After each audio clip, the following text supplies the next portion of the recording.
And we are live. Boom. How's it going, everyone? Happy Sunday. Let's see. Looks like we got some folks rolling in here. I see Southern Edge. Good to see you guys as always.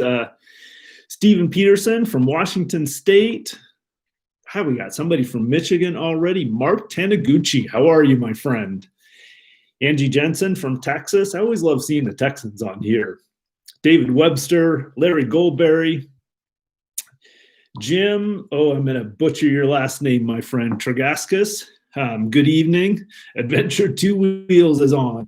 And Sarah, how's Sarah doing this evening? Is Nick hanging out with you too? Is he watching? Oregon Squatch. All right, looks like we are getting a decent little crowd on here. Perfect. Dirt Bandit Outdoors. Kevin, let's see. I'm looking for Oregon Mike should be showing up on here. I don't see his. Oh, there's Jacqueline and DMR dude. I always wonder when I see that DMR dude, does that stand for Designated Marksman Rifle? There is Oregon Mike. All right. Let me see if I can. He's already a moderator. Oregon Mike, you're already a moderator. I made you a mod at some point in the past, and apparently that's a job for life. So I'll have to figure out how to incorporate that salary into my budget here. So I'm going to need a lot of super chats, guys, if I'm going to be able to continue Oregon Mike's salary. Let's see, what else do we have going on here? Gary Watts. Awesome. Sarah and Nick are both here. Lone Wolf 1965 from Wyoming. I think it's so cool every time we do these Sundays. I always think it's really neat at the beginning looking down the list and seeing all the places where everyone's from. Guys, I literally just rolled in from a couple of days out in the desert, snowing. So if I look a little rough, it's because I've been out in the snow and the blowing wind and everything for the last couple of days. I just did the second run in Grandpa's truck and continuing to get my gear tuned up in that and set up for just getting more efficient at setting it up and adjusting what pieces of gear I do and don't need in there and everything. But man, this was one of those trips that just doesn't go how you plan it to. I was really hoping for some severe snow on my way out. Of course, the sun came out. I woke up on Saturday morning, headed out. The sun came out. And as I got deeper and deeper and deeper into the desert, there was actually quite a bit of snow where I live. But as I got further southeast out into the desert, there just got to be less and less snow. It got colder and colder, though. So basically, I had 2 days of wind and blowing wind and just cold temperatures. And then right as I started packing up camp today, it started dumping. So from about noon today, I've been dealing with blow and snow. And of course, I was out trying to track down some lost history. So I was fighting my way through the snow, but I think it'll make for a pretty entertaining video. Hopefully you guys will enjoy that.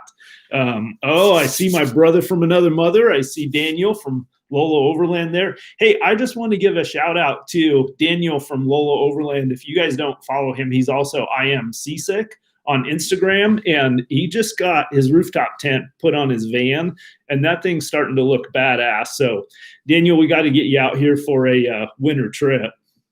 Brad Love from Southern Illinois, Montana, talking about hey, Rabbitous Adventures from Burns, Oregon. I need to stay in touch with you, man. I've actually been looking at some potential areas down around Burns for the next Coyote Works group overland trip, and I need a couple of contacts in Burns that might be able to help me find some place. So that's cool. Ultimately, I end up spending quite a bit of time down there around Burns too. So just having some contacts down there would be awesome. Naked Ninja from Pensacola, Florida. DeShady 187 from Maine. And Blind Man Overland's on. Awesome, man. And he's saying hi to TexPat, so TexPat must be on here. All right, so guys, Like I said, I might be a little bit scattered tonight. I didn't really have much time to gather my thoughts. I literally walked in my door like an hour and 15 minutes ago, jumped in the shower, threw all of my muddy clothes in the laundry hamper, and grabbed a quick little snack. So I'm still kind of hydrating and recovering from being out in the cold and everything out there. But I think the timing's good since I just got back from my second trip in that truck, and I'm continuing to kind of adjust my loadout in it. I think that's going to tie right into what I wanted to talk to you guys about tonight, which is also, wait, do I see that Oregon Mike just put out a new video? I'm going to have to check that out, man. So anyway, what I wanted to talk about tonight is I wanted to talk about kind of just a real basic fundamental loadout for car camping, truck camping, etc. And my thought is that for those of you that are newer or thinking about getting into it, this will kind of give you a starting point. But hopefully for those of you that are seasoned veterans like I am, what it might do is give you guys some text Pat saying, Casey, I need to take the Scottle with me next time I take the truck. That's a really good call. So I got the Scottle from Tex Pat from I call Raptor Don. You guys have seen him in my videos before. He runs the Raptor, but that's a really good call, man. I've had it on my list to get out there. Black Pearl Voyagers on No Snow in Malala. Hey, so real quick before I dive into this, just a reminder for you guys: there is a PayPal donate link in the description of this video down below for any of you guys that want to make monetary contributions to my channel because you like my content. And if you don't feel like it, or if you're not in a position to, by all means, stick around. You're welcome to. Also, in these videos and these live videos, you can always do the super chats. The super chats will allow your question or your comment to stay up there on the screen for a while, and they make direct monetary contributions to me. So the super chats and the PayPal donates have just been a lifesaver, you guys, lately. So man, I right out of the gate, I want to say how much I appreciate that. I've got a list. I'm actually going to run a list of the people who contributed to my PayPal sometime in this next video that I put out. But you guys, YouTube is so sketchy with the ad revenue, so up and down and everything, that I mean, having that direct revenue from you guys in the form of the super chats and these live videos and those donations to the PayPal donate has really been like I say, it's really been a godsend. I can't tell you guys how much I appreciate that. So anyway, man, I did one thing real quick. I wanted to comment on a whole bunch of you guys saw that last video I put out where I did my inch pack breakdown, and there was a scene in that video where I'm like filming away, talking away at the camera, and then walking right down the canyon behind me, completely unbeknownst to me, because of course I'm projecting my voice, talking to the camera, really intent on what I'm doing. This chick comes walking down the canyon behind me. And it's funny because at the point in the video that you guys are seeing where I turn the camera off is about the point where I noticed her, but she scared the hell out of me. Well, it turned out I was up in this place called Fisher Canyon, and some of you guys that are local here might be familiar with that area, but Fisher Canyon is a fairly well-known kind of rock hounding area, and it's gotten, normally you don't see too many people out there because it's a pretty big area, but ever since COVID, I've noticed a lot more people out in those places that are closer to town. So turned out she was out there doing some rock hounding, looking for, in that particular area is mainly agates and limcasts. And she had a pretty cool little bucket full of stuff. So that was interesting. Text Matt, I did not kidnap her. I swear to God, she's wandering around free somewhere for sure. Brad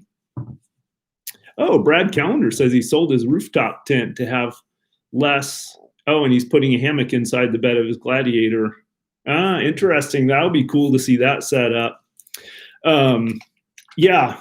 So anyway, so back to the topic at hand. So what I wanted to talk about was just kind of what I consider a really basic camping loadout, but it's not too dissimilar from what I'm kind of going back to in the truck.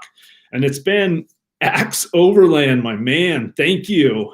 And no worries, man. You kick a couple of bucks into the tip jar, you can be as late as you want. Good to see you. Where was I? Oh yeah. So so I'm kind of going back to my roots, and I think I've told you guys this before, but way back in the day, I had a 1972 Dodge Power Wagon pickup truck for a while, and then I had a 78 Chevy short wide box square body pickup truck. And so my roots were kind of pickup truck bed camping. And when I say pickup truck bed camping, I don't mean sleeping in the bed of the pickup truck. I mean just throwing some gear in the bed of the pickup truck and heading out. So what I wanted to talk to you about tonight was kind of some basic gear loadout. My thought process was, number one, for those of you that have been doing it for a while, you might stumble across an idea or two here that help you make your loadout a little bit more simple. And if you're just getting started, this might give you a good starting point. So I also kind of penciled out some costs here, because one thing I was thinking about was how really inexpensive camping has to be. It doesn't have to be an incredibly expensive endeavor. So one thing, and I've said this before to you guys, one thing that really just kind of gets me down in my heart, that just kind of bothers me a little bit, is I get a lot of messages from people that are kind of waiting until they get a certain combination of gear together, or until they get their rig fixed up to a certain degree before they start camping. And I always think to myself that it's just so simple, and it takes so little to just go overnight. I think for a lot of people, it's psychologically, it's a big hump to get over. But really, when you think about it, like if you leave at noon, say on a Saturday afternoon, if you leave to go camping at noon, you've already had breakfast, you can have lunch on the way out of town. Really, all you need to worry about is dinner, and then breakfast the next morning, and a few snacks. So you have 2 meals to worry about, and then it's basically just sleeping and whatever you want to do when you're out there. So it really doesn't have to be super complicated. David Monin, thank you, my friend. I'm glad you enjoyed that inch pack video. Yeah, I really enjoyed doing that. I've got a couple of follow-up ones, a little bit more detail on some aspects of that inch pack. So, hey, Matt. Hey, brother. How are you?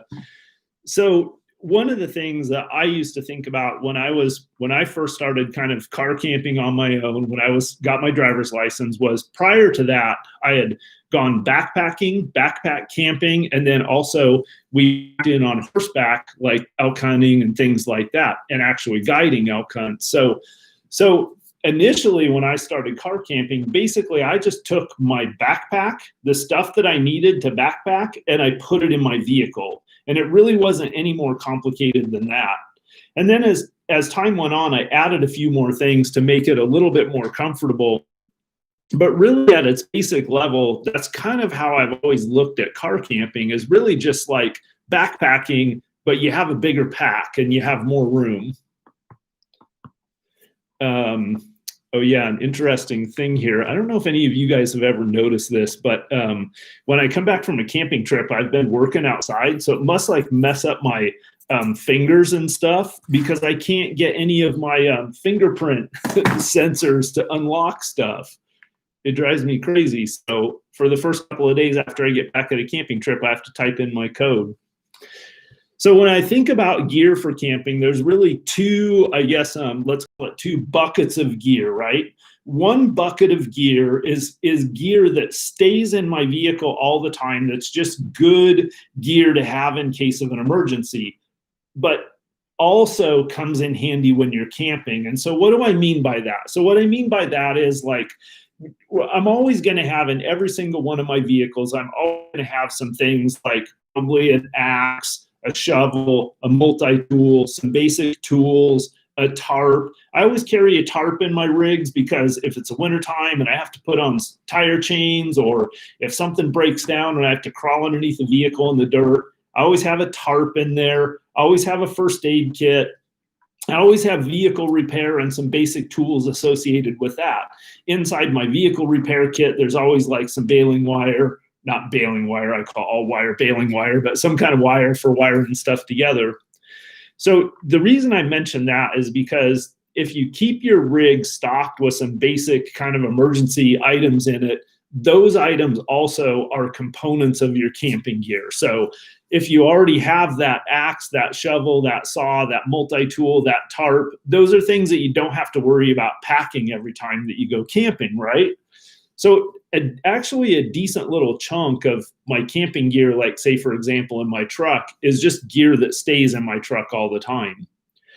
Now, different than my Jeep, right? Like in my Jeep, I put my camping gear in it, and that camping gear lives in my Jeep all the time. But with my truck, I take the camping gear out when I'm not camping because I use the truck for other things. It's my range truck.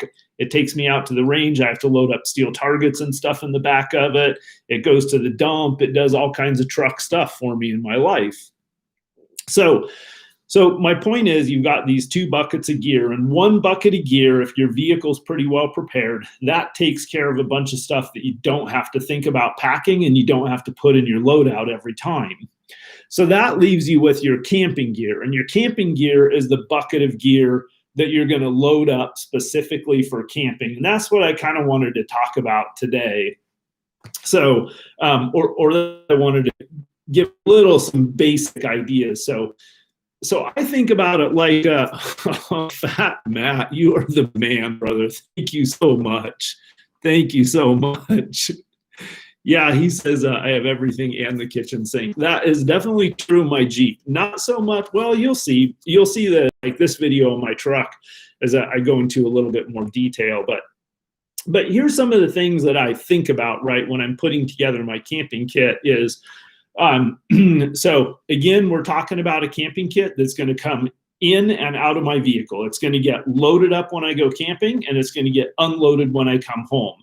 Now, I want this all packed in such a way as it's fast to load and fast to unload, and I don't have to think about it, right? So that means I'm going to put it in the smallest number of boxes that I can, and I'm going to try to like group like gear together. So for example, I run typically a 2-box system. 1 box is camping gear. So that's going to have stuff like propane and my tarps and maybe extra blankets, my lanterns, just general camp supplies, my hatchet, whatever little camp stuff like that is going to be in it. Some cordage, some fire starting stuff, all of that.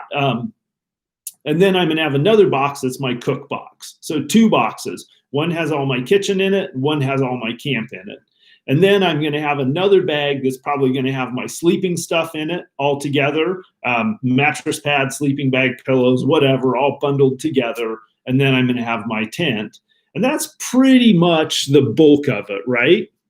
So here's what I wanted to kind of talk about is I want to kind of talk about when you put together your camping kit, think about it from the perspective of what do you need for what you're going to be doing, right? So for me, what that means is as I would recommend, think about, okay, you're going to eat. So what food are you going to take and what items do you need to prepare that food? So that's one little group of stuff right there. Really, really simple. What are you going to fix to eat and what do you need in order to fix that? If you're going to cook canned food or Mountain House meals or whatever, really all you need is one pan that you can boil water or dump a can of chili in, right? You don't need much more than that. Spoon and a fork. A pan, a spoon, and a fork, and that's pretty much your kitchen, right? If you're going to cook over the campfire, let's say, for example. But you might also need a stove. So I think about you're going to eat. So what do you need to eat? What you want to eat? What kind of sleeping arrangements are you going to have? How do you want to sleep? Do you want a thermarest? Do you want a foam pad that rolls up? Do you want a tent? Do you just want a tarp shelter? Do you want to sleep inside your vehicle? You got to kind of ask that question. But basically just think about what you're going to do when you're out there and ask yourself, what do you need in order to do that? So I put together a little list of stuff here. And so follow me on this and maybe I don't know, maybe maybe you guys throw stuff out here too that really simple, basic stuff that you think of on the list too. But what I wanted to do was just give you an idea of kind of a basic cost here. So I took real comparable to my loadout, some things that I like. So this is basically a ground tent, a sleeping bag, a pad for sleeping on, a chair, a table, a cook set, a stove, a storage box, right? So I basically put that all together. So that's kind of the basic loadout. And then I kind of broke it down by cost. I just kind of jumped on Amazon and looked around a little bit. So for your basic ground tent, like you can get a ground tent for as little as like $100 that will do a decent job, right? Like I saw some Coleman dome tents and stuff like that that would work just fine for around $100. The Gazelle T4 tent that I just bought, I think I just paid $279 for it. And that's a really, really good tent, right? So your tent, you're talking $100 to $300. So let's just say on the cheap end, $100. I should have had something to write this down on because I want to add this up. Okay, so that takes care of your tent. You're $100 into that. Now your sleeping bag. So I just went to, we have Bi-Mart around here. I don't know what you guys have wherever you live, but Bi-Mart's just kind of an all around, like, what you call it, but they have a little bit of hardware, they have a little bit of groceries, they have a little bit of hunting gear, auto parts, you know, all that stuff, home improvement stuff. At Bi-Mart, I looked at sleeping bags, and Bi-Mart had good, like, oh, I don't know how good they are, but they had serviceable, like 20-degree sleeping bags for about $50 there. Not, they actually even had some cheaper ones, but for $50, it looked like you could get a serviceable one. And then like I run the Wiggies bags, like top of the line, the best money can buy. And I'm paying, you know, usually I get them on sale for around 100 and somewhere between 120 and 160 bucks for a Wiggies bag. So let's just say your sleeping bag is going to run you 50 to 150. So you got 100 in your tent, let's say, you got 50 in your sleeping bag. So that's 150 so far. A ground pad, some kind of a pad, I've seen those. I looked around online. You can pay all the way from 25 to 100 bucks. $25 for a pretty nice, like 3-inch thick, just roll up foam pad. And then you can pay north of 100 bucks for like a Thermarest base camp or something like that, a self-inflating pad, something like that. So you got another $25 for a pad. Your chair, camp chairs run anywhere from $25 to $125. I even saw a couple on sale, like on Amazon for like $14 or $19, but those seem a little suspect to me. So, but at Sportsman's Warehouse, they have ones for $25. They're very serviceable. A table, in my mind, I consider a table a critical piece of gear. And you're talking somewhere probably between $40 and $140 for a very serviceable table. I have one, I think it's an Ozark Trail aluminum table that I used for several years. I still have it. I take it as a backup table sometimes. I see those things for around $40 all the time. So let's say $40 for a table. And then a cook set, and I'm talking like a Covea cook set, like they sell at Lolo Overland, like that has a couple of different pans in it, your plate, everything like that. You can get a cook set for anywhere from $30 to $100, or you can go old school and you can just go down to, and this is what I used to do, is I used to go down to the secondhand store and buy an old coffee pot or buy an old pan or two and a little bit of silverware, and that would be my camp cook set. And you can probably do that for 10 or 15 bucks. And then a stove, I looked at camp stoves and I saw a range of those all the way from about 20, I'm going to call it 20 to 150. The single burner, there were some single burner, I don't even remember what brand they were, but they were at Bi-Mart. They come in a plastic box and they're $19 for a single burner butane camp stove, all the way up to some pretty decent ones for dual burner for 150. So you got $20 in your stove. And then I looked at some big, large size boxes, and those big boxes were anywhere from 30 to 60 bucks. So right there, so that list of gear right there, your ground tent, your sleeping bag, your pad, your table, your cook set, your stove, and your storage box, right there, that'll get you through a night worth of camping and actually be relatively comfortable, be really comfortable, right? So that whole list of stuff, everything you need to go camping, that can be had for 100 plus 50 plus 25 plus 25, that's 200, plus 40 for the table, 240, plus 30 for the cook set, say is 270, another 20, let's just call it another 30 for a stove, make it 300, and throw in another $30 for a storage box. So you're talking about $330. For $330, you can get all the basic gear you need to go out and have a really nice time in the woods in decent weather. Actually, even in moderately inclement weather. So that's pretty interesting when you think about it. So all of the times, all of the comments that I get from people who are trying to save up money and save up their lunch money and buy items one or two at a time, really you could go out and spend about as much as you would spend on a month's worth of groceries, or I don't know, maybe even 2 weeks worth of groceries, I guess.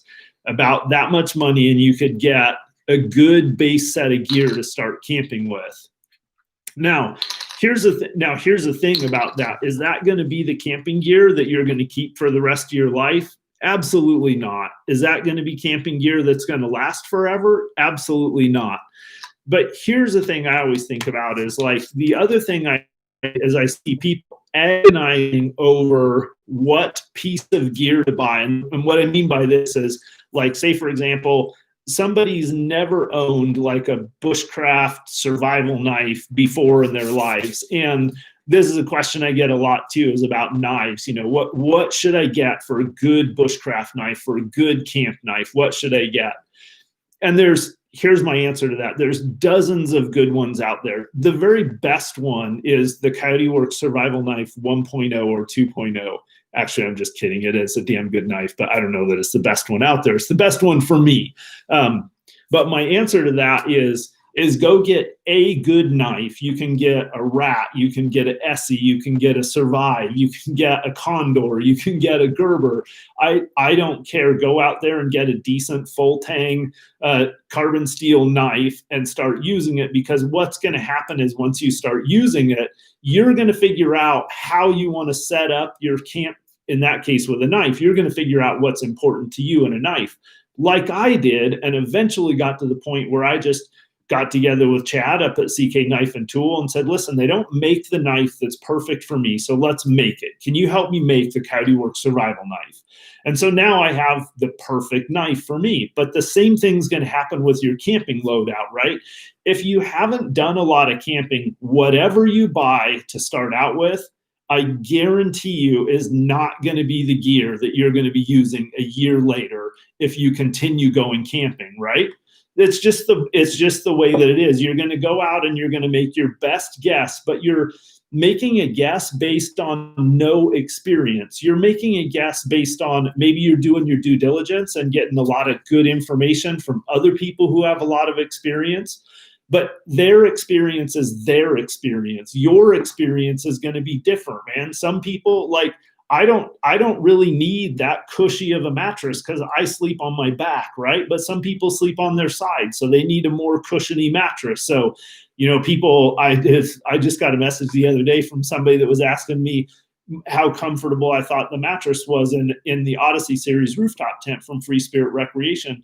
I love it. I didn't think it was a bad mattress at all, but I sleep on my back, and I've heard other people say that it's too stiff. They would like a more cushy mattress because they're side sleepers. So my whole point is that there's very little justification for buying super high-end gear early on in the process of starting a new hobby or starting something. You see the same thing with handguns, right? Like you're gonna, or with guns in general, right, is when you first get into shooting, you're gonna shoot for a while before you figure out what's really important to you. In firearms, for me, I shoot stock guns. I put a light on it, and that's basically all I do, right? For my carry guns, for my everyday stuff, I shoot stock guns for the most part.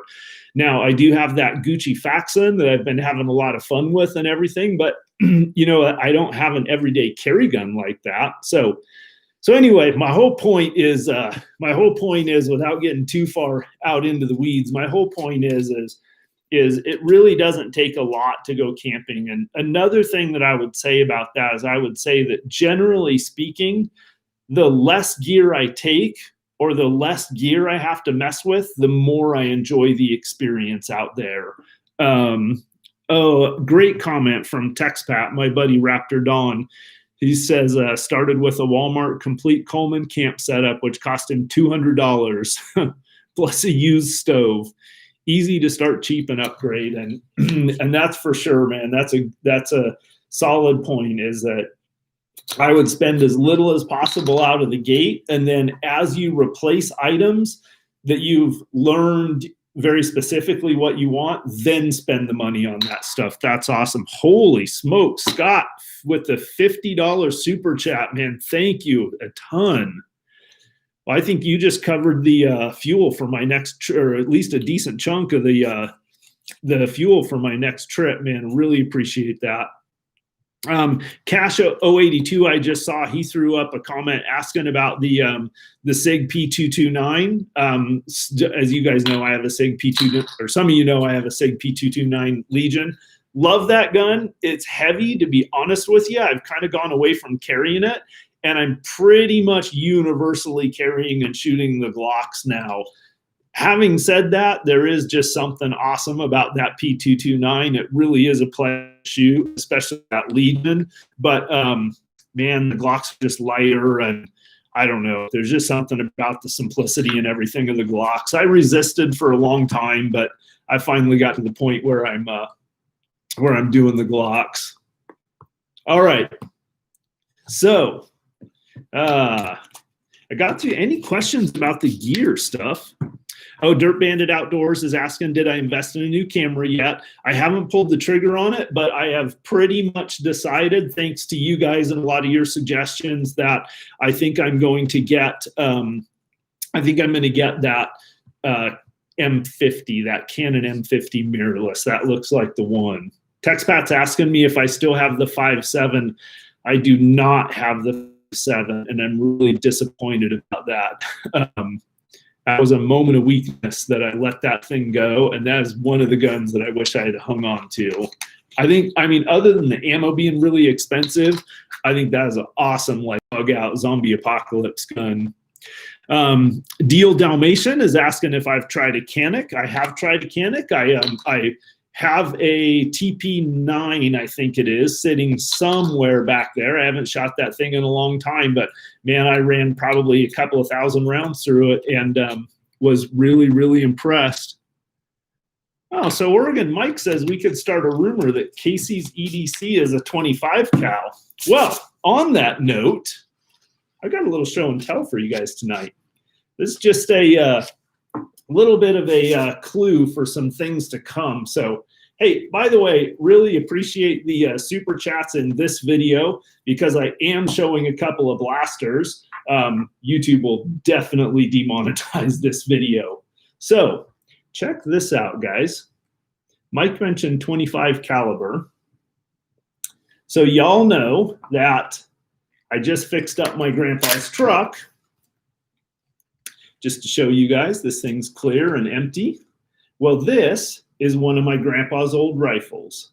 So this is a Winchester Model 92 2520, and this thing is probably well over 100 years old. I ran the serial number. I think this was made right around 1900. This went through the Depression. This was back in Nebraska. I think my grandpa, or back from that part of the country, I suspect this rifle probably shot some of the deer that fed the family through the Depression back there.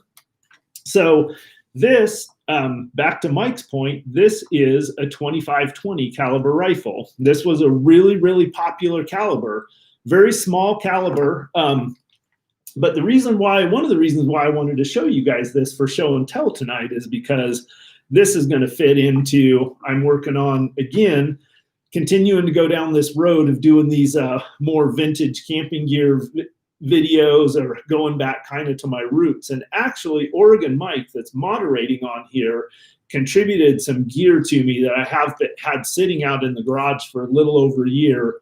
I've been adding other stuff to it. So one thing that I've been wanting to do for a long time is kind of go back and do some pack-in, bushcraft, woodcraft trips with really some older gear. So this rifle is going to go with me on some of those journeys. But this thing is just beautiful. I don't know if you guys can see This has the old buckhorn sights on it. Love those old buckhorn sights.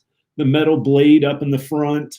And this thing is just worn, but the wood is just beautiful in it.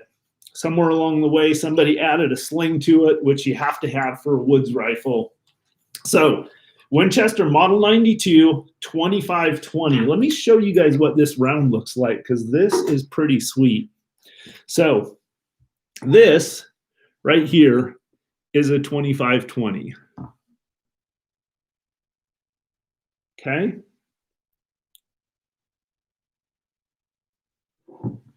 Look at that. Now, to give you an idea, here, right next to it, is a, let's see if I can hold these up where you guys can see them. Right next to it is a 5.56 223. Boy, this is just not as easy as I thought it was going to be. Try this. So we've got 25-20 and 5.56. Because the 25-20 shoots in a lever action, it's a rimmed cartridge. So you notice the 5.56 is not a rimmed cartridge. So this little 25-20 probably was one of the main deer harvesters back in the Depression. Here's the 25-20 compared to a 9mm. So the case is just a little bit smaller in diameter. The bullet is a little bigger in diameter than a 5.56 or a 223. Obviously, the 25-20 is a 25 caliber bullet. So, interesting piece of trivia. If you guys know and have heard of a lot of these old calibers, like the 25-20, the 45-70, the 45-80, those calibers, a lot of those calibers were, the nomenclature for the caliber was the diameter of the bullet and the number of grains of black powder that powdered it. So, or the number of grains of powder charge that went in the bullet. So this would have been a 25 caliber bullet with 20 grains of powder. The 45-70 would have been a 45 caliber bullet with 70 grains of powder. So interesting little piece of trivia for you guys when it comes to a lot of the old school calibers. That's originally how the nomenclature went on them.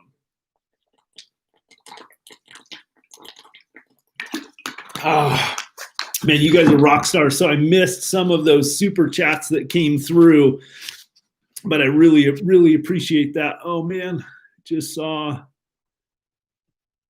Okay, awesome. So David Monin saying, to hell with YouTube, do not sell that 92.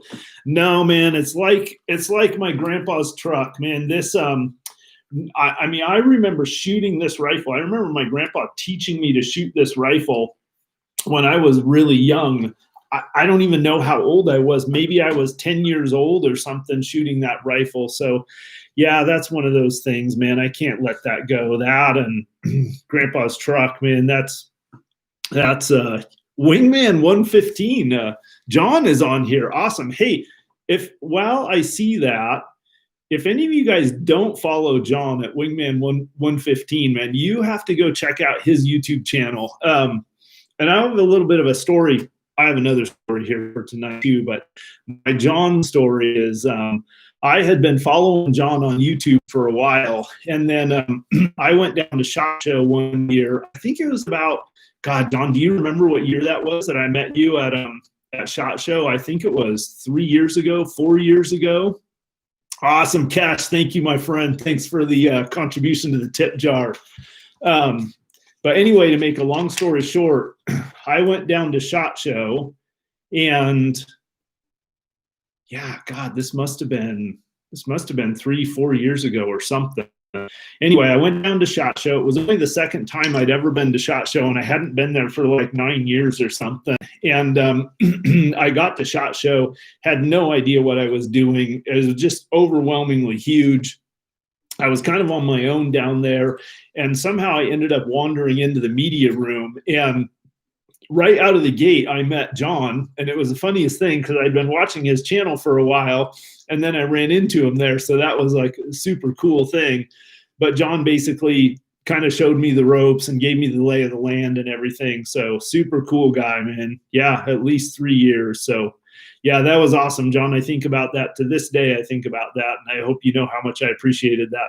That was really cool. I also met James Yeager from Tactical Response at the show, and he was a really, really solid dude too. Another little story about that same SHOT Show is, so I had a camera down there and something happened to my camera partway through the show. And I ended up meeting James Yeager. I actually met a kid. I think the kid's name was Brandon, who was like doing some filming for James Yeager from Tactical Response. And Brandon was like, and obviously at the time, like Yeager was huge. You know, he was kind of one of the bigger gun related content channels on YouTube. So that kid offered to introduce me to him. So he did. He took me back over. I think it was like the Primary Arms booth or something like that. Took me over there, and James Yeager showed up, and he asked me if I wanted to like get do a little video clip or anything like that. Super cool guy, really laid back. And I said that I would love to, but my camera broke down. And he's like, man, you're at SHOT Show. Your camera can't be broke down. And he's like, man, let me see. Do you want to borrow one of my cameras? And he's like, I'll send one of my guys up to the room to grab it. He turned around, started talking to his other guy. He's like, hey, can you go back to the room and grab a. So anyway, I didn't know this guy from Adam, or he didn't know me from Adam. Met him, and within a couple of minutes of visiting with him, he was actually going to just give me one of his cameras to use for the last couple of days of SHOT Show. So I don't know. I just thought that said volumes about him. So I know he's been a little controversial at times on YouTube, but that was my personal experience with him. And at that SHOT Show. So there was 2 dudes that impressed me at that SHOT Show. That was John, Wingman 115, and I can't remember if it was his son or his son-in-law was there, but just super solid dude, man, really cool guy. And then James Yeager ended up being a cool guy. All right, so story time.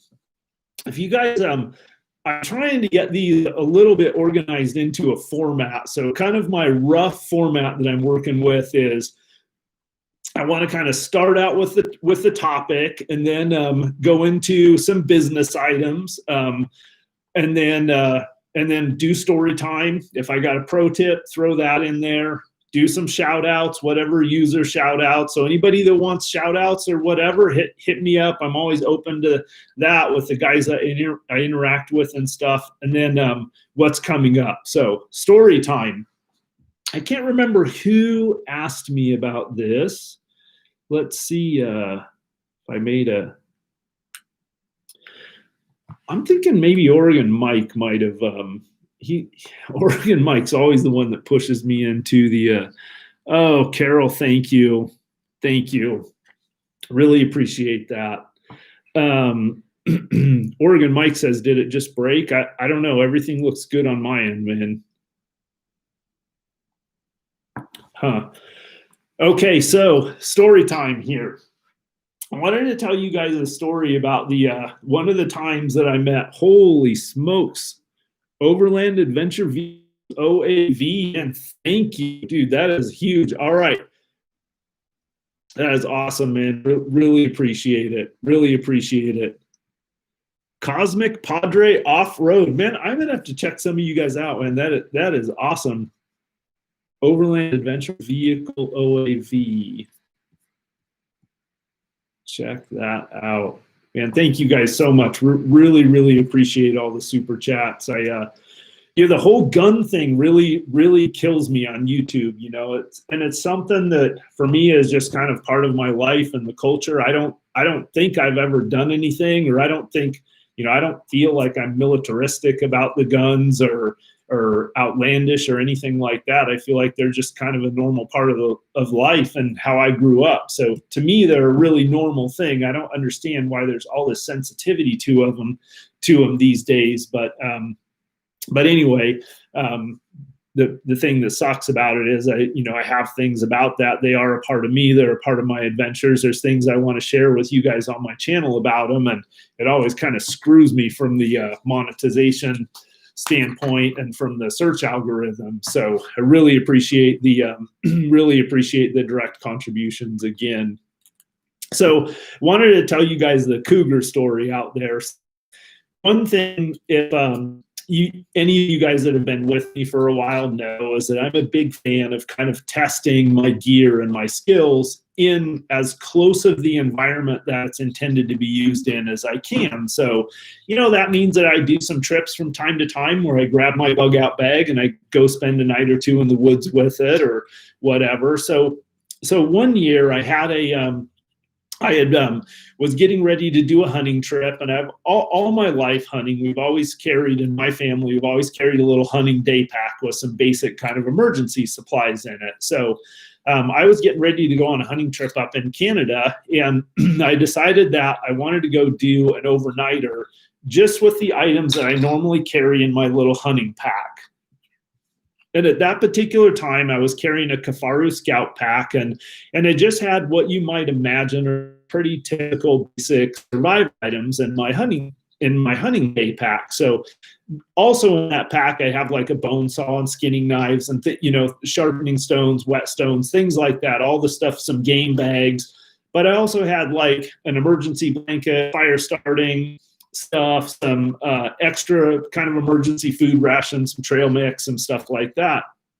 So I decided that I wanted to go out and do a trip where I was going to just grab that hunting day pack, go hike back in 3-4 miles back into the woods away from my vehicle and spend the night, spend about 36, 40 hours or so out in the woods out of that pack just to make sure that I could do it still. So what happened was I drove way up in the Ochco Mountains in this really, really remote area, and I got on the edge of a place where a fire had burned through earlier that year.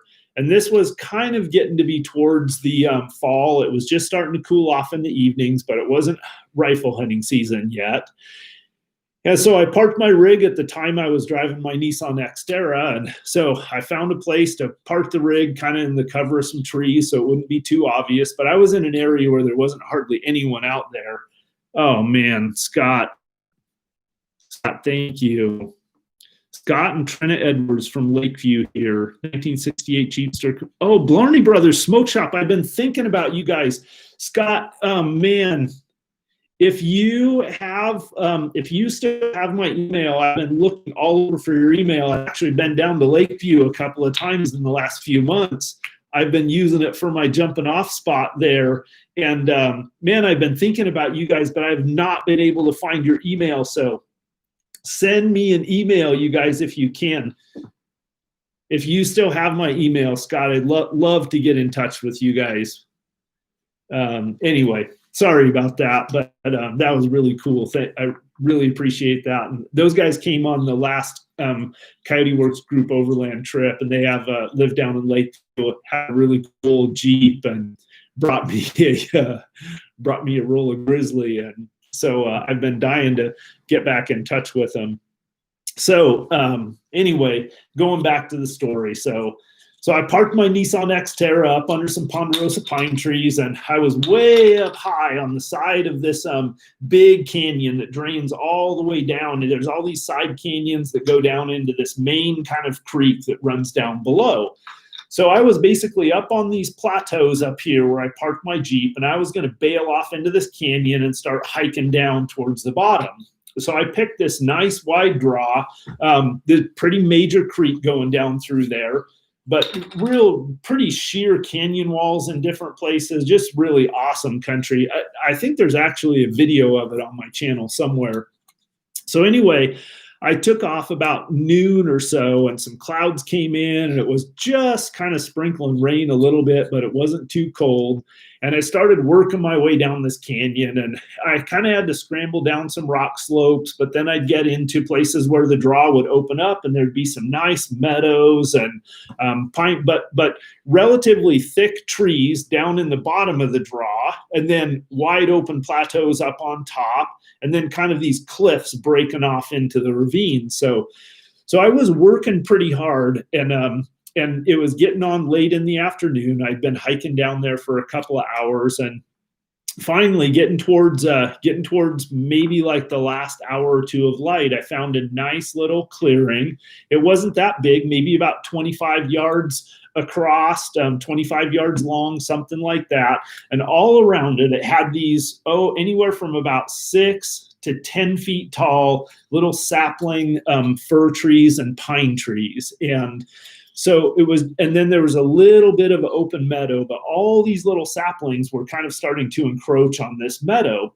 But the cool thing was I knew that I could make a pretty awesome shelter out of a couple of these saplings. So what I did was right on the edge of that meadow, I took a couple of the saplings, and what I did is I bent the tops of 2 of them over like this, and then I tied them off. So I had this arch of these 2 saplings, and I basically just trimmed the limbs off.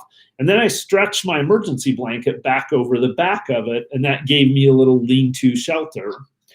So I was just kind of working on limbing that. I think I had started to set up a little fire reflector wall.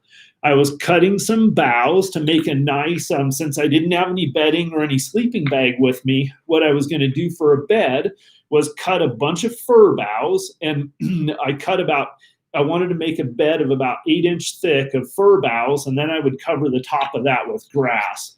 But it was getting a little bit challenging because it was raining. Everything was kind of wet, and I didn't want to sleep on anything wet. So I was traveling quite a ways to get up under these big ponderosa pine trees to get dry grass to put on top of my bed that I was making out of the boughs.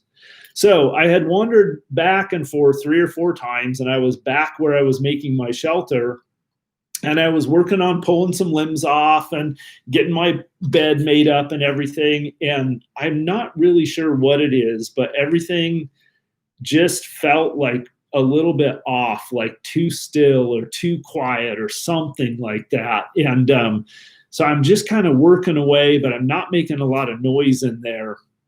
And one other thing, so this area that I'm in is on the edge of like where this thousands and thousands of acres had burned earlier that year in a forest fire up there.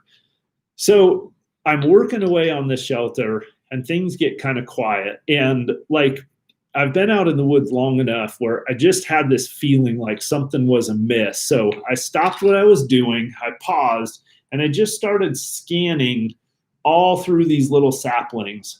And on average, these saplings, I don't know if you guys have ever seen these little stands of like 8 to 12 to 15 foot tall little ponderosa pine and fir saplings, but they're kind of thick. They're not super tight. You can kind of see through them, but they're screening everything. And I'm just scanning, and all of a sudden my eyes pick up this tiny little bit of movement, not very far away from me at all. Like, I'm going to say like probably 20 feet from me, barely over 20 feet from me, right through these trees. So I lock on to that little piece of movement, and I'm looking, and I see it again. And it's this tail swish, just one little swish of the tail. And then I see the ear, this ear of the cougar. And I don't know if you guys have seen mountain lions, but they have sort of roundish ears a little bit at first from a certain angle out there. So I'm staring at first that I see this tail move, and then I see this ear. And then as I'm looking at that, I see the whole thing kind of take shape through the brush. And it's basically, I see its eyes and everything. And it's basically just staring right at me, like locked onto me. And so here I am, and it's probably 20 feet away from me there. I mean, literally like a split second, and it could have been on me. And I'm looking at it, I'm thinking, this is really weird, right? Normally, this is not something that would happen with a cat. They wouldn't be that close to you. Now, I think mountain lions are curious animals, and I think they follow us around the forest way more often than we think. There's been many times in my life that I've hiked a big loop and come back out and seen mountain lion tracks on top of my tracks. Like, I can't even tell you how many times that's happened. But never in my life have I been in this situation where I'm actually staring eye to eye less than 20 feet away from a mountain lion, a big cat, probably a 200-pound cat or something like that. And we lock eyes together and we're looking, and it seemed like forever, but it was probably only a couple of seconds. And then it just kind of turns and slinks off through the trees, and I watch it move off through the trees. It's not in any kind of a big hurry or anything like that. And so that was it for the moment. It just slunk off there. So, but now my heart's racing. Now it's starting to get dark. Now I'm starting to think to myself, man, do I want to be down in this canyon with this cat? And then I start thinking about the fact that this fire's burned through here all the way to the north of me. This fire's burned the whole rest of this drainage up there. So I'm thinking, has that messed up its habitat? Like most of the time, mountain lions aren't going to attack a full-grown adult like me, but maybe it's really hungry. Maybe because that fire came through and pushed all of the deer out and all of the wildlife out of there, maybe it's hungry. So, but now, and there's a part of me, like, this is one of the few times in my life I was like, man, I was really contemplating maybe just packing up my stuff and heading up out of there. But the problem is it's getting dark. There's no way I'm going to be able to scramble my way back up all those cliffs. I mean, it's miles back up to my vehicle, right? And not easy miles either. I've got to go up all these canyons to get up there. So to make a long story short, man, I spent the night down there laying on that bed of boughs and made a nice little fire and reflective wall, but I don't think I probably slept 45 minutes that night. I kept thinking about that cat all night long and wondering what the deal was. So that was the time. That was the one time in my life, the closest I've ever been to a mountain lion out there. So, yeah. So that's that. All right. What else do we got on the list? Man, I just got to tell you guys, I really enjoyed that camping trip.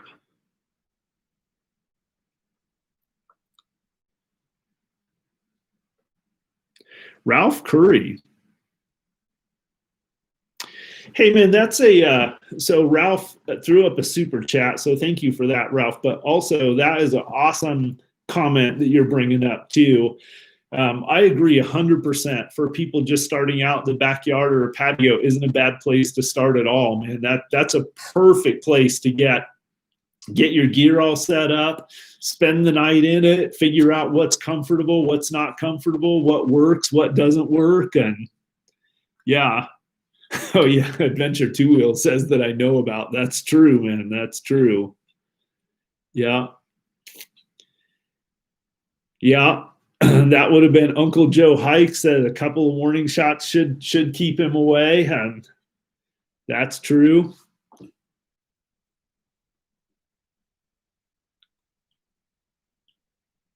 Yeah, so Built for Exploration on just commented that he used to ride some mountain bike trails outside of San Diego, and a rider disappeared one day that was out there, and several days later a lady was ripped off her bike by a mountain lion. So it does happen sometimes. Brian Bozarth, how are you, my friend?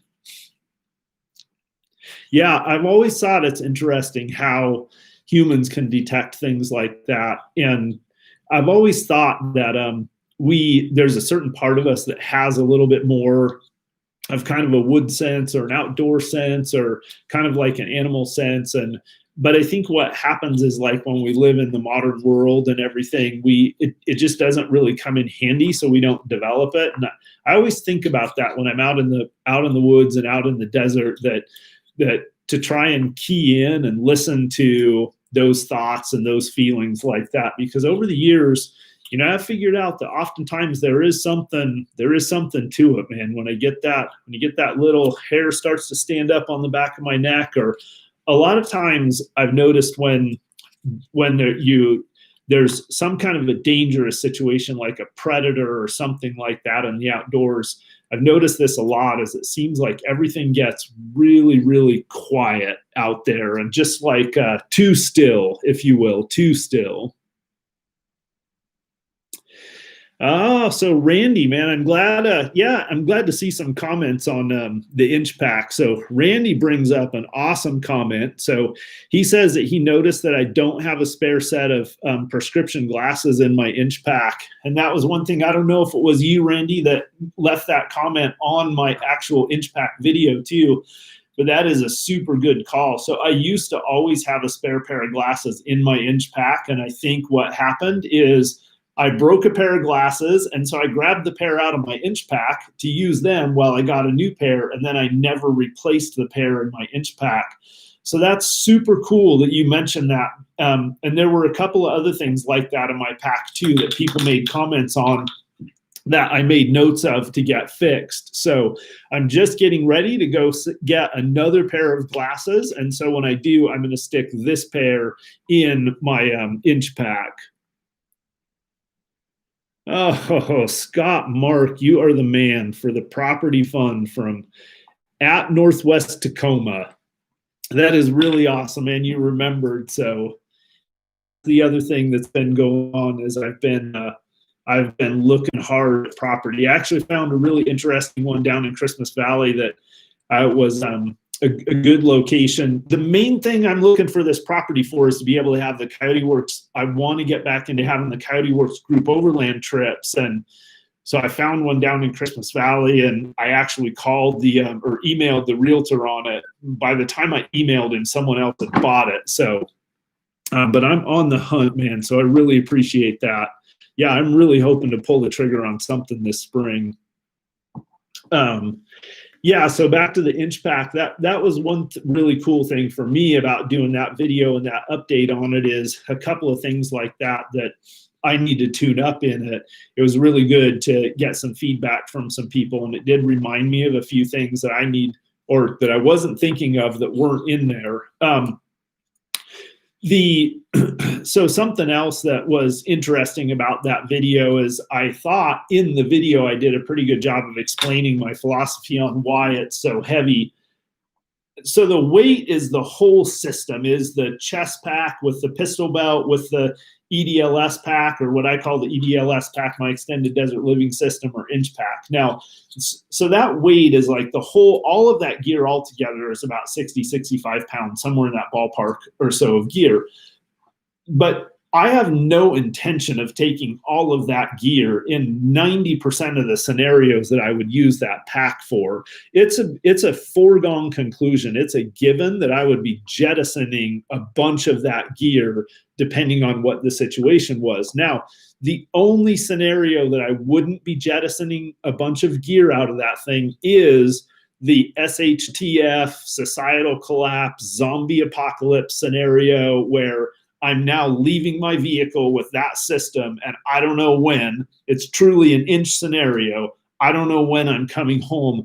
Then you bet your life I'm going to take every ounce of gear that's in that pack, and I am going to hump it. And it may mean that I'm only going to be able to cover 4, 6, 8, 10 miles a day, something like that. So, but I will do it. In that scenario, it's better to be able to bring all the extra gear.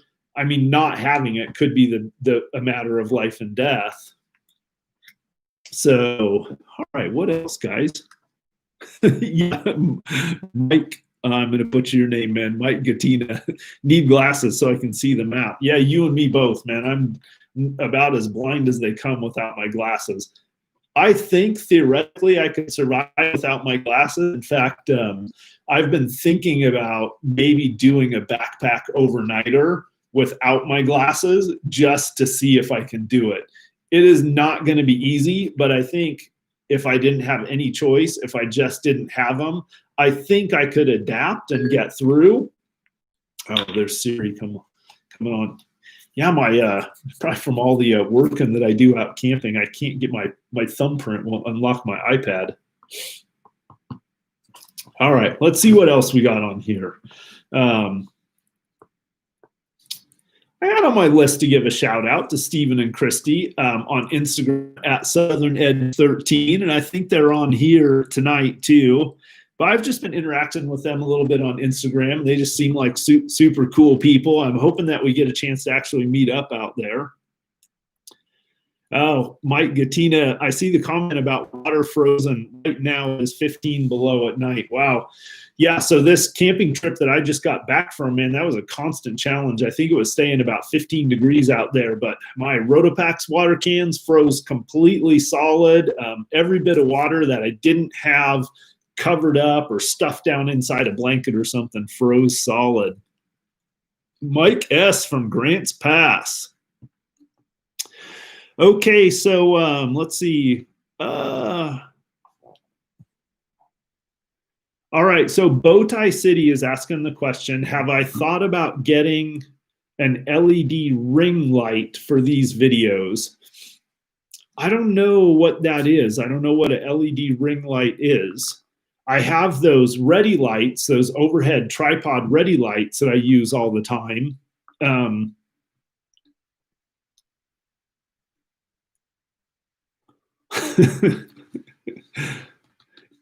Cosmic Padre Off-Road is saying I'll burn my hands trying to prepare those Mountain House meals without glass. That is quite possible, man. It is quite possible. Okay, Mean One is asking for overland table suggestions. All right, well, in my truck, I just got a new table. It's a little bit more expensive, to be honest with you. I cannot remember how much it is. I got it from Lolo Overland. If those guys are on here, maybe they can say, but it's a Covea table. It's got a bamboo wood top and metal legs, and I really like the way it's adjustable height, and I really like the way that it folds out. So that's a Covea. That's the wooden top Covea table, which I really like. Some of the most popular ones out there that are really, really cheap. Oh man, see if I can find one here. I cannot remember the name of them, but there's these aluminum camp tables. They have them at the Sportsman's Warehouse, and I think they're like the Ozark Trail brand or something.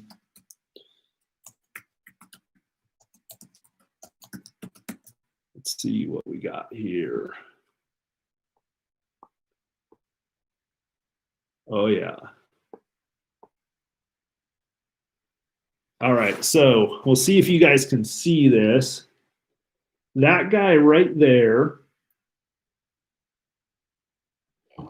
So I just did a search for aluminum camp table. That one is the Camco slide away aluminum fold away side table. Okay, so you can see that one on there for 39 bucks. As far as a very inexpensive table that checks a lot of the boxes, that's one that I really like. They make a larger size of it too. That's the end table size. They make one that's probably about 2 feet by 2 feet, a little bit bigger than that.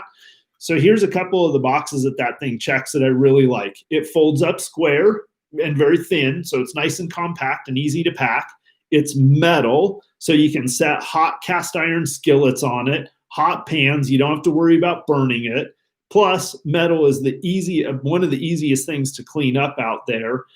And it's relatively stable. It has 4 individual feet on legs down there, which makes it really easy to level up out there. So that's a really inexpensive table that checks all the boxes. And I actually have one of those out in the garage. And like I mentioned earlier, that's a table that I use quite a bit.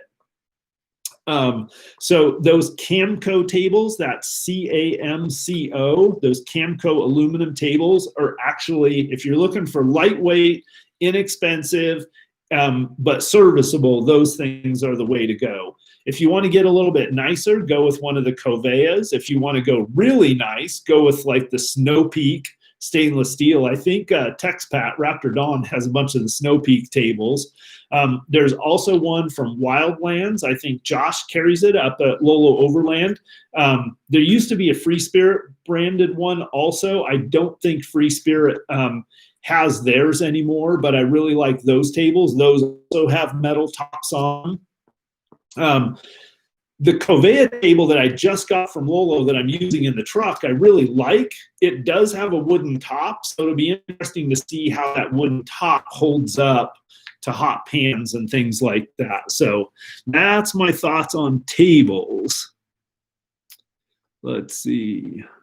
Oh yeah, TexPat saying, yeah, he loves the Snow Peak stuff. Buy it on sale. You can get it a little bit less. Oh, Mike S is asking, when do you think there will be another open invitational? So I've told you guys this before. The big issue is that group has just gotten so big that it's really, really probably not feasible to do it on public land anymore. So I'm desperately trying to find either somebody that has a piece of property, will let us have it on, and I'm willing to even pay some money to rent. So like the dude that was on here from Burns, like if you know somebody out there that's got a piece of land, a piece of remote land out in the middle of nowhere, or a ranch that wants to make a little bit of extra money, hit me up. Dude, yeah, built for exploration, man. I would love to do a full size trip. Like I said, I mean, I just got back from doing a trip in my truck. That would be awesome, man. Hit me up, send me a direct message on Instagram, and let's figure it out. That's the easiest way to get a hold of me, or shoot me an email. It's in the about info on my YouTube channel here. All right, so I'm just gonna breeze here. Yeah, no, I appreciate Uncle Joe's hike, says he could chip in. Yeah, I mean, I would love to have the group overland again. That is like that's my big goal for this year, is to come up with a way to have that.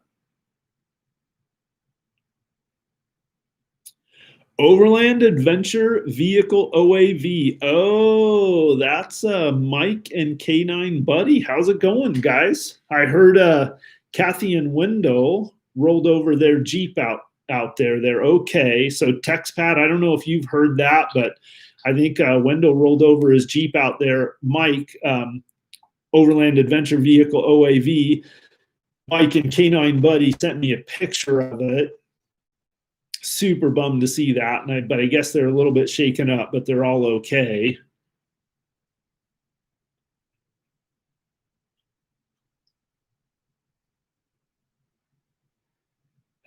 Ford Ranch for get together. I don't know what that is, man. Yeah. All right, guys. What else? I think I knocked everything off my list for the evening, and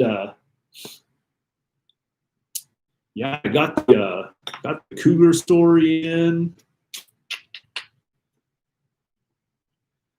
Man, I've got a whole list of future stuff. I really appreciate you guys that have suggested topics for future Camp Talk videos by you for future ones. A couple of people have asked to talk about some of the history. Oh my God, Sarah, you're amazing. Yeah, if I can find a spot, that's awesome, Sarah. She's saying just like a bunch of people said on here, they wouldn't mind kicking in a few bucks for a spot. I mean, at the end of the day, that is super awesome, very cool. You know, anything that you guys contribute is a big help. But I really want to find a place to do that.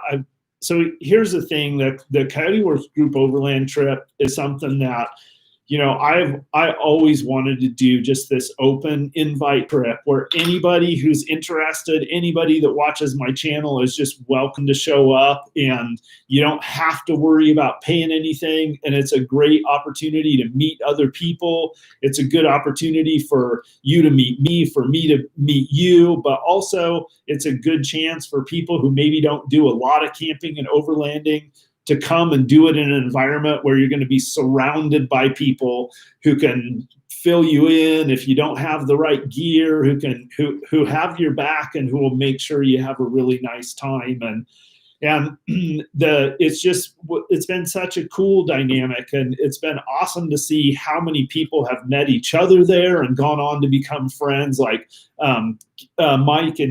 Mike and K9 Buddy and Kathy and Wendell. They all met there, and Travis Hudson, I don't see him on here tonight, but he met up there. Oregon Mike's been on one of them. I mean, so many of the guys that I see now doing trips together and hanging out met on the Coyote Works Group Overland trip. So I just really want to keep that tradition going. We got waylaid this year with the whole COVID situation, and I live in what starting to feel like is the communist state of Oregon. We used to say the communist state, the communist republic of California. Now I think we can almost start saying that about Oregon. Sorry, guys, I didn't mean to get I don't want to get political there. Jeff, my knives are out of stock already? You're kidding me, man. Chad just opened the books on those. Send an email to Chad and say, or maybe I will. I'll give Chad a call after this. I don't see him on here tonight. He's usually on these lives. But I thought he was. I just talked to him a week ago. Holy smokes, Mike and K9 Buddy, you guys are awesome. That is way too generous, man. Way too generous. But okay, that sounds good, man. You guys that say you want that money to go right in the land fund, that's where it's going, man.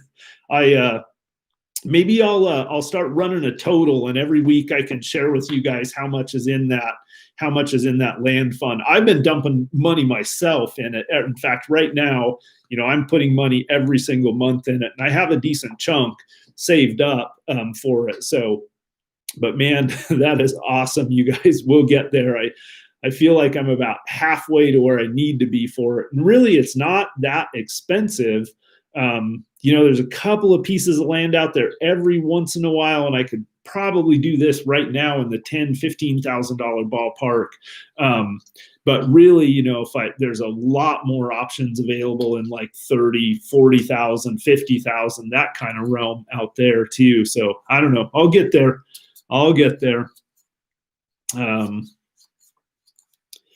Yeah, man. Well, I think that's about it. I really enjoyed hanging out with you guys. I cannot even tell you how much I appreciate the super chat contributions and the contributions to the PayPal donate. I've got a lot of awesome topics, or hopefully awesome topics, coming up for the future. I don't know how many of you really enjoy the history. I've had several people ask if I could tell some stories of the history. So I've got the Smith Mansion story on tap to tell you guys about, the story about the Oregon maneuver and the bombing range and all of the military activity that happened all across the Eastern Oregon desert up here. I've got some stories about some of the old characters that shaped the kind of this area, the Pete Frenches, the Bill Browns, people like that. We're going to have a video pretty soon where I talk about tires, mud terrains, or all terrains, and I'll share with you guys some of my philosophies on that. I'm going to go over all my camera equipment. That's a question I know not probably everyone cares that much about that, but so I won't probably use a whole segment, but we'll go over some. Really, I have kind of 4 cameras that I use, so I'm going to use up a little bit of time doing that. Dave S. suggested that I talk about how to create and categorize waypoints in the GPS, so I have that coming up. I'm going to talk about some more survival stuff. I've got some kind of the Casey Kaiser's kind of rules for survival, or my core concepts for survival. So I wanted to talk to you guys about some of those because I think they really come into play for any of us that spend much time in the outdoors. Just remember rule number 1, deal first with what can kill you the fastest. And we'll talk a little bit more about that on an episode, but think about that. Deal first with what can kill you the fastest. That's Coyote Works survival rule number 1. Anyway, guys, I think that's about it, man. Please do hit me up with suggestions for topics. You can leave them in the comments of this video, even after we're not live anymore. It'll just sit on my channel, or send me direct messages on Instagram. That's still a great way to get a hold of me. And man, I just really appreciate you guys. I love these Sunday evenings. I feel like it's gotten to be something that I look forward to every week, is getting to come back. And oftentimes I come back from a trip and I get to hang out with all of you guys and everything. So let's see. Yeah, so Mark Davis is asking, can anyone say where the 2019 Open Invite Camp was?